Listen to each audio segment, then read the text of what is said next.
자, 이어서 떠도는 정보의 허와 실을 제대로 가려보도록 하겠습니다. 무엇이든 팩트 체크. 오해일까 속설일까? 진실일까 거짓일까? 거짓 판치는 정보 전염병의 시대. 바르게 알고 건강하게 먹자. 무엇이든 팩트 체크. 네, 팩트체크 첫 번째 주제는요. 추워지는 겨울철이면 이걸로 인해서 고생하시는 분들이 정말 많이 계십니다. 특히나 여성분들이 주목해서 봐주시면 좋겠는데요. 어떤 내용인지 화면으로 먼저 만나보시죠. 겨울철이면 손발이 차가워지는 수족냉증. 하지만 단순 추위 때문에 생긴 것이 아닐 수 있다고요. 심해진 수족냉증. 알고 보면 내모가 문제다. 네, 수족냉증 때문에 고생하시는 분들 많으실 거예요. 저도 막 핫팩 그리고 집에서도 늘 이렇게 수면 양말 신고 있는데, 네. 근데 수족냉증이 이것의 문제 때문이다라는 거 팩트체크 해보려고 하는데 일단 네. 좀 짐작을 좀 해볼까요? 두 분께서 무엇이 관련이 있을까요? 아이고 이거 뭐 문제가 너무 쉬운 거 아닙니까? 왜냐하면 저 수족냉증이라고 하는 게요 혈액순환이 잘 되지 않아서 일어나는 걸로 제가 알고 있는데 그쵸. 아무래도 이제 길도 미끄럽고 또 우리가 넘어질 수도 있잖아요. 네? 그래서 골절 위험이 다른 계절보다 더 높을 것 같습니다. 아, 그것도 일리가 있고요. 저는 소화 불량을 이제 적었는데요. 소화불량? 체해 보셨잖아요. 체하면은 이 손끝이 엄청 차가워져요. 그렇죠? 이게 소화가 안 되면 왠지 수족냉증이 더 심해질 것 같아서 그게 수족냉증이 있으면 왜 따뜻한 거 먹으면 또 금방 따뜻해지기도 내려가. 하니까 그러니까 소화 안 되고 손발 더 차지고 이게 악순환인 거죠. 제가 맞지 않을까 싶습니다. 자, 김호준 교수님 정답은 뭔가요? 아쉽게도 사실 두 분한테는 답이 없습니다. 그래요? 답이 없네. 예, 사실은 이게 두 분이 답이 없는 게 아니라 이 써준 거에 답이 없다는 말씀을 드린 거고 일단은 심해진 수족냉증이 사실은 디스크가 문제일 수가 있습니다. 디스크. 디스크. 한번 이게 띄워볼까요? 내용에 팩트체크 내용 좀 주세요. 자, 심해진 수족냉증 알고 보면 디스크의 문제이다. 디스크가 이제 왜 갑자기 이제 이 수족냉증하고 디스크냐 이렇게 말씀하실 분이 계시는데 자 우리가 이제 체온을 유지하다 보면 갑작스럽게 이제 피가 이렇게 심부로 옮겨오면서 손발이 차가워지는 거는 아주 자연스러운 증상이거든요. 그런데 중요한 거는 이게 지속이 됐을 때 또 계속 반복이 됐을 때 문제가 됩니다. 우리가 항상 손발이 차가우신 분들이 있는데 이런 분들 중에 사실 이게 다른 질환과 오인이 전혀 우리가 구별 없이 그냥 단순히 수족냉증이다 해가지고 그것만 신경 쓰시는 분들이 계시거든요. 그런데 이 부분들이 실제로 어떤 목에 디스크에 의해서 유발되는 경우도 생길 수 있기 때문에 반드시 이건 구분을 좀 하실 필요가 있습니다. 네. 저 약간 목 디스크 있거든요. 네. 나 수족냉증도 있어요. 어머. 관련 있는 것 같아. 이게 인체가 참 놀랍네요. 왜 그런 그러게요. 관련이 있을까요? 사실 우리가 이제 네. 수족냉증의 증상들을 조금 우리가 좀 살펴볼 필요가 있을 것 같은데 네. 증상들을 좀 저희가 화면을 통해서 좀 알려드리겠습니다. 그래서 수족냉증은 실제로 이런 어떤 손발 저림 증상이 같이 오는 경우가 있어요. 감각도 저하되고 이 증상이 가장 좀 중요한 부분이 될 수 있습니다. 또 한 가지는 또 어떤 설사하고 변비 또 오한 시려움 이런 증상들이 같이 동반이 되게 되는데 그 중에서도 손발 저림과 감각 저하가 실제로 이거는 내가 온도가 떨어져서 생긴 거라고 생각해버리고 오인해 버리는 경우가 생기거든요. 그래서 이 수족냉증하고 디스크가 이 부분에서 일단 우리가 오인을 하거나 또 구별을 좀 해볼 필요가 있습니다. 네, 그러니까 손발이 찬 이유가 수족냉증 때문일 수도 있고 목 디스크 때문일 수도 있다는 거잖아요. 네. 박준 아나운서 그걸 지금 아직 헷갈리시는 상황인 거죠? 네, 약간 확실히 감은 안 오네요. 그러니까 어떻게 구별할 수 있는 이제 거예요? 목 디스크의 증상을 좀 보시면 또 되겠죠. 그래서 목 디스크의 주요 증상들이 있습니다. 저 화면을 통해서 한번 같이 보실 텐데 방금 보셨던 증상하고 비슷한 증상들이 좀 있습니다. 손이 시리고 뭐 찌릿한 증상이 있고 또 어깨 통증이 유발이 된다.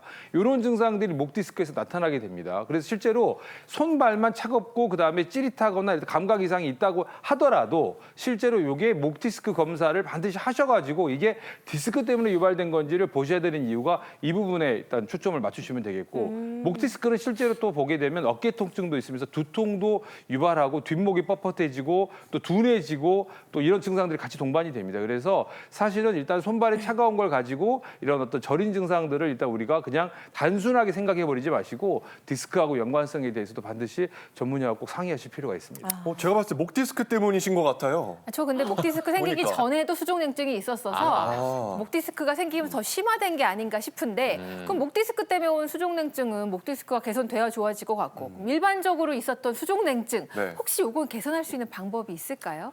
네, 아주 일반적인 방법들로 예방할 수가 있습니다. 뭐 당연하겠지만 첫 번째는 혈액 순환이 문제인 인 거니까요. 그래서 첫 번째로는 이제 유산소 운동을 좀 규칙적으로 해주셔서 예, 혈액순환을 좀 도와주는 방법이 있고요.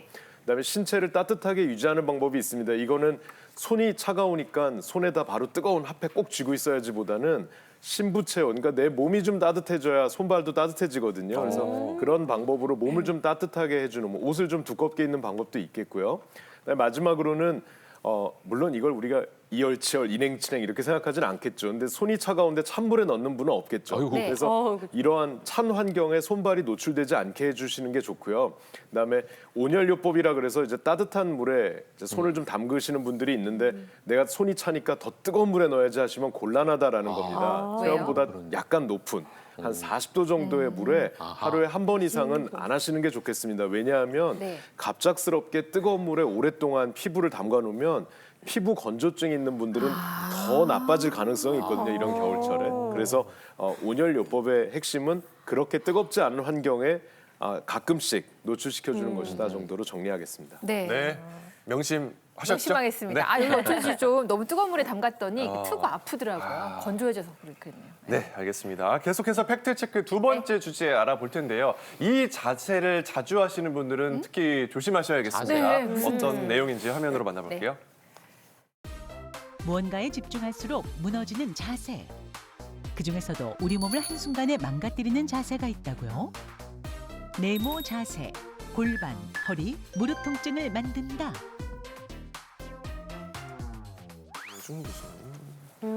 네, 어떤 자세가 골반, 허리 그리고 무릎 통증을 만들까요? 한번 열어보도록 하겠습니다. 주세요. 자, 이것 자세, 다리 꼬는 꼬는 자세가 어머, 골반, 제일 허리, 무릎 편한데, 통증을 사실. 만드는군요. 왜 그럴까요? 실제로 우리가 그 다리 꼬면은 편하시다는 분들이 계세요. 예, 맞아요. 다리를 꼬고 있어야 내가 자세가 좀 편하다 하시는 분들은 양반다리요? 실제로 많이 몸이 틀어졌다라고 생각하셔도 될 것 같습니다. 실제로 이런 것들이 허리 디스크하고 척추 측만증을 유발한다고 되어 있는데 조금 더 우리가 심화해서 걱정해야 될 것이 뭐가 있냐면 부정렬 증후군입니다. 부정렬 증후군이라는 거는 실제로 이게 어떤 한쪽에만 문제가 되는 게 아니고 또 다리나 이쪽에만 틀어져 있는 게 아니라 실제로 우리 온 몸의 축 자체가 조금 변형이 돼 있다 이렇게 보실 수가 있는데 심하게 보면 경증부터 생각했을 때 성인이 한 80%까지도 일단 이 부정렬 증후군을 앓고 있다라고 되어 있기 때문에 실제로 이런 우리가 틀어서 하는 자세들에 익숙해지는 것도 조금 조심하실 필요가 있습니다. 네, 오, 부정렬 증후군이라는 게 있군요. 이거 겪으면 어떻게 되는 거예요? 사실은 이제 우리가 성인들 같은 경우는 뭐 크게 교정하거나 이런 내용들이 없을 수 있지만 아이들 같은 경우에 이런 것들이 나타나게 될 경우는 일단 성장 자체에 문제를 일으킬 수가 있겠죠. 그래서 키가 잘 안 큰다거나 또 크더라도 일단 이게 균형을 잡고 이렇게 크는 게 아니고 우리가 이제 응급실에서도 엑스레이를 한 번씩 찍어보다 보면 굉장히 놀라는 게 몸 자체가 많이 틀어져 있는 아이들을 많이 보게 됩니다. 그래서 실제로 이런 부정렬 증후군이 생길 경우에는 심할 경우에 교정을 해줘야 되거든요. 그래서 뭐 교정기 차고 다니는 아이들이 요즘에 많은데 성인들도 요즘에 이런 교정기 착용하시는 분들이 많으셔가지고 이런 부정렬 증후군은 생기지 않도록 자세를 좀 올바르게 하실 필요가 있겠습니다. 그러니까 아무래도 부정렬이다 보니까 육안으로도 확인할 수 있겠네요, 오범주 교수님. 제일 간단한 방법은 서서 본인의 모습을 한번 거울로 보시는 거죠. 네. 거울로 봤는데 어깨가 약간 한쪽이 좀 처져 있다 그러면 부정렬을 의심해 볼 수도 있고요. 사실 그 다음에 쉬운 방법은 신발을 한번 벗어서 비교해 보시는 겁니다. 양쪽 신발의 뒷굽이 한쪽만 좀 달아 있다라고 하면 그쪽으로 좀 기울어져 있을 가능성도 있겠죠. 또는 뭐 바지나 치마를 입었는데 처음에 입었을 때와 달리 자꾸 조금씩 옆으로 돌아가는 것 같다. 이것도 역시 부정렬 증후군을 의심해 볼 수 있는 단서가 됩니다.